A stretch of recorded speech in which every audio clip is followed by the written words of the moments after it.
Welcome in, everybody, to another week of UFL Weekly, the final UFL Weekly of the season. We'll get to that later, but for right now, we've got championship to discuss. We've got some next year news already being discussed.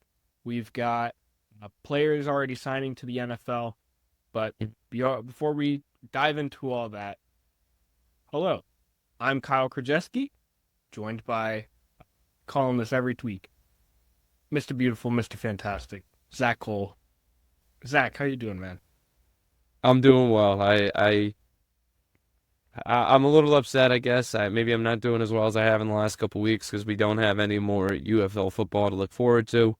But I guess I'll find joy in the reminiscence of this week of looking back on the season and discussing some of the things that happened last week. Yeah, and just kind of keeping up with the UFL guys making their way into the NFL. Yeah. We've got a lot of that currently taking place, less than a week after the season began. And before I list out names, I wanted to talk about uh, Daryl Johnston kind of making some, I guess, quick announcements both at the championship time and speaking for next season specifically. I think Fox announced that we'll most likely be having, I don't think it's official yet, but the UFL will most likely be having Friday night football next season. We'll be probably Nice. seeing some Friday night, a game on Saturday, and then a game or two on Sunday, sprinkled throughout the weekend there. It's pretty nifty. He also basically came out and said zero intentions on relocating any of the current team or expanding for next season. So this offseason, cut it with all the rumors for any new teams for 2025. Staying put at 8, staying put at their current locations. And I personally think that's the right decision. I know we've talked about this hmm earlier this season, but I think we're both kind of on the same page there. Yeah, I think the league needs to grow a little bit in its current state before they're ready to start moving on and spreading resources out to other areas. I also think for the same reason, that's probably why it's beneficial for them to stay in their current locations as well. Clearly, we saw that there was a very clear upper echelon of team and a very clear lower echelon of team in this year's iteration of the UFL. So I think that the next year or two is going to be spent kind of leveling out that field and making it a more competitive league top to bottom. And I think relocating and expanding take away from that. So I think that that's probably a good part of the reason why we see Daryl Johnson saying that it's probably going to stay as is. And I know we've touched on this before, but I think something that this league really benefits from, their best players move up, or I guess Mhm. are most likely not returning next year, which is, it's like the college situation of, yeah, the team's good this year, but are they keeping all the good players this coming year? Mhm. Who's to say? And I think it kind of comes down to good coaching, and I think we saw it with Skip Holtz again this year that head coaching matters. Um, Absolutely. Yeah. but the UFL will look different player wise most likely next year. Probably just a good different crop of players, but same location, same teams, and I'm a fan. Mhm. Definitely. Next year, I'm just gonna list them out. All the players who have officially signed to NFL teams from the UFL to the NFL. Uh, I'm not going to talk about speculation. All the people who have, there's tons of players who are meeting with teams. These are all pen to paper. They've already signed. Just running down the list in order of team name. Uh, Renegades defensive end Jalen Redmond signed with the Vikings. Stallions had two players. Linebacker Dondria Tillman signed with the Broncos, and running back Ricky Person signed with the Seattle Seahawks. Defenders also had two. Cornerback Gary Conley and guard Liam Fornadell. Conley went to the Cowboys. Fornadell going with the Patriots. Both the Showboats and the Panthers had one player so far. Probably to me the two biggest players on this list, but Mhm. plenty more to come. David Davis, wide receiver for the Showboat, signed with the Panthers, and honestly, probably has a quicker route to participation there. And my personal favorite, kicker Jake Bates of the Panthers signed with the Lions. Go Lions, go Jake Bates. Proud of you there. Brahmas had two players, offensive lineman Cole Laval signed with the Jets, and defensive tackle Prince Emily signed with the Falcons. Battlehawks had two. Willie Harvey Jr., linebacker, signed with the Cowboys, and running back Jacob Sailors signed with the Giants. Only team missing from this list is the Houston Roughnecks, but they've got plenty of players too that will probably get a few shots this offseason in the NFL this preseason. But that is it for right now. Currently pen to paper with the NFL. I think we're going to see this go in waves a little bit. I think this is kind of like wave one of guys that are going. I mean, obviously the championship just wrapped up this past weekend, so we see a couple Stallions and a couple Brahmas on here, but I think with those two teams being clearly the best teams, we'll see more guys from those teams get shots.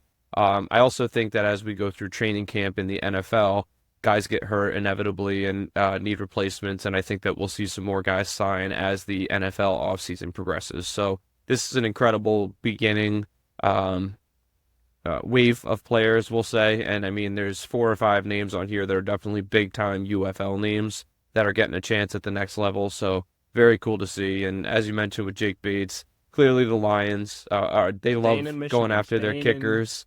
They in Detroit, Ford Field. Absolutely. So, and if he pans out even half as well as Brandon Aubrey did for the Cowboys, they're going to be in business with that one. So good for him.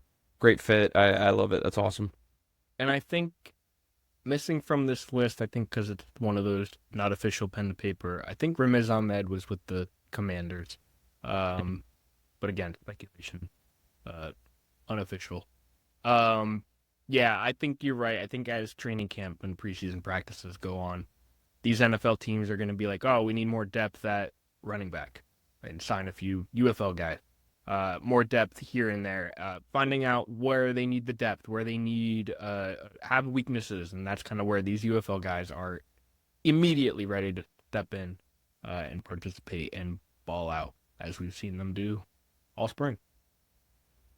Yeah, it's exciting. It's fun to see these guys kind of move on to the next level, and I mean, I'm probably overlooking a couple people just off the top of my head, but hopefully we can see some of these guys succeed at a little bit of a higher level than we saw some of the guys from the XFL last year. I feel like a bunch of them got shots, and we never really kind of heard about any of them succeeding at a super high level. You know, I mean, obviously AJ McCarron as a backup, a couple other guys throughout the league, but you know, it'll be cool to see if some of these guys get a real shot at some playing time. Yeah, get Hakeem Butler on a team for one. Seriously. Please. Yep, absolutely. And John Trey Kirkland. I'm in. Although, Kirkland, good segue here. Kirkland had a rough past week as the Birmingham Stallions walk right in to their spring football three-peat. The Birmingham Stallions defeated the San Antonio Brahmas in the first UFL championship 25-0. The first shutout of the season, by the way. First shutout happens in the championship game, and it is coming at the hands of the Birmingham Stallions, who have already won back-to-back USFL championships. Just coming right into this new league and being like, we still run this one too. And sure enough, they do. Overall, Birmingham capitalized on a bunch of San Antonio's mistakes. John Trey Kirkland, the aforementioned John Trey Kirkland, fumbled twice, and then just a bunch of drives from San Antonio that just went nowhere. I texted you, I think, after the first quarter, maybe midway through the second quarter, and just being like, 0-0. What is going on? Yeah. And it took the Stallions until like 40 seconds left in the first half to put up an 8-point score, and then just carried it away from there. bonkers outcome to end the season, and we both knew it was going to be a defensive showdown. We kind of talked heavily about that last week. It just the Brahmas offense was not able to push past it, while we saw the Stallions take control of that second half. It really is like the poster child game for defenses win championships. Yeah. Like literally, this is it. I mean, throwing up a shutout and just doing it in such dominant fashion. I mean, it took a little bit of time for Birmingham to get their offense going. Only going up by a touchdown in the first half, and then finally tacking on those extra points throughout the second half. But I mean, it was really kind of an impressive performance from a couple defensive players, and I'll kind of let you highlight Martinez's game and everything when I toss it back over. But we talked pre-show. Kayava Tizino, who is the linebacker for the Stallions. I mean, he had a very good case to be the old defensive MVP, championship MVP, because he was all over the place. He had 9 tackles and two forced fumbles, and even managed to pick one up, and just a really dominant game. And that kind of thing can just swing a game. So it's, like I said, the defense win championships mentality, and the defense kept them in this game when they were trying to get the offense rolling, and it finally ended up turning out, and Adrian Martinez got his act together a little bit in the second half. Yeah, it was a lot of. You nailed it. It was a defensive game. Defense wins championship, and in this case, the absolute best defense won. I think these were the two best defenses throughout the season. So no surprise that this came down to a defensive showdown at the end of the season. Stallions just coming away with, I guess, the most perfect defensive outcome. So perfect spot to show up. Fantastic. But as you mentioned, Adrian Martinez, the MVP of the championship game, the UFL's MVP of the championship game. I think Zach and I are both in agreement. It might have been Tizino, but we're not announcing that. That's not here. But Adrian Martinez scored 2 rushing touchdowns. He threw a passing touchdown to end basically that first half, and then just kind of took over on the ground in the second half. So 2 rushing touchdowns from Martinez, 1 in the air, and in total didn't pass. I think he hit exactly 150 total yards. Threw for under 100, rushed for 52, 3 touchdowns. That is an efficient game. Ricky Person, who we can say has officially signed with the Seattle Seahawks.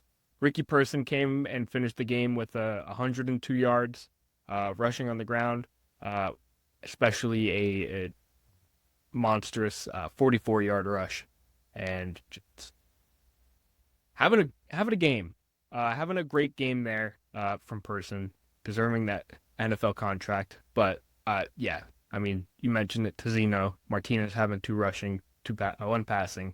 The Brahmas offense just fell flat. No rusher, ran for over 35 yards. Leading rusher, Anthony McFarland, finished with 32, and McFarland was Calvin Turner was the leading receiver with 49 yards. It was just complete dominance from the Stallions defense. And with that, they stole the show. They came away with that win. But I think the big one was Kirkland coming away or losing 2 balls. Not necessarily what a championship team wants to see. So, do you think that there was any consideration on Skip Holtz's part of benching Martinez going into halftime? I mean, he punched in that touchdown right before halftime, but his first couple drives ended, I think one of them was a 3-and-out, one was maybe an extra play or 2 above a 3-and-out. But I mean, he was struggling in that early first half. So, do you think that ever crossed his mind to get him out? I'm sure it did, but I'm sure. I mean, Holtz is a mastermind at the Hmm. coaching position. But I think he understood that he probably still had this game in grasp. And it's not like Martinez was throwing the game away. I don't Correct. think he saw Martinez. I think what he probably saw was if I put Corral in there, we'd probably be in the same situation. Let's keep Hmm. Martinez out there, keep that going. Let's not lose anything there. And I bet that touchdown right before half was perfect and being like, all right, nope, we're gonna roll with this. I think he just saw Brahma's defense playing really well and probably, Yeah. quite honestly, probably did not have a as good of a combat with Corral under center.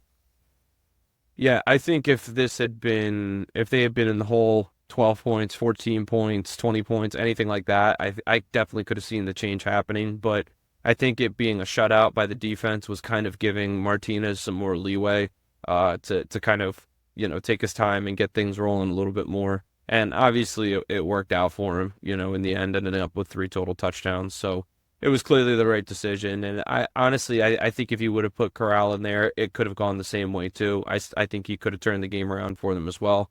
Obviously, I can't speculate that, but I can't, I say that with confidence, but we can speculate about it and just kind of assume what might have been. But kudos to Martinez For for sure. coming in and putting up a great performance and ended up with 2 MVPs this season. Yeah, two MVPs, the league wide and the championship MVP. Pretty cool. Shout out to you, Pretty cool. Adrian Martinez. Shout out to you, Birmingham Stallions. Fantastic season, fantastic game. You officially defeated every team in the league this year, Yeah, that was it. and it took the big game to knock it out. The Brahmas were their white whale. And it really seemed like they treated it as such. Yeah. So, man, fantastic game. Uh, wow. Yeah, I can't believe 25-0. Kyle, one last point I just want to I'm throw in listening. about the championship game, and it has nothing to do with the actual game, but it was really, really cool to see Tom Brady get involved in the game as well. Yeah. As a commentator, as the official, I don't know, game ball guy, whatever, however he was involved in the game. It was very, very cool to see him, such a big name, tie into the UFL and really kind of validate it, I think, as a legitimate league. And it was so cool to see that all the guys were just so appreciative of Tom Brady and so excited to, like, I mean, that's literally like Batman showing up to your birthday party, like that's such a good He's here. feeling He's here. for Look these at me. guys. Yeah. And I mean, some of these guys have never made a roster, have never gotten the opportunity to play with someone of that caliber. So Yeah. it's really, really cool to see him, like I said, kind of like legitimize this league and validate these guys and all their hard work that they've been putting in. Yeah, I got to give a lot of props to the Fox broadcast team season long. I think they just put uh, overall Fox Sports put their heart and I guess love into this league. Kind of Hmm. carrying over from what they put into the USFL in previous years.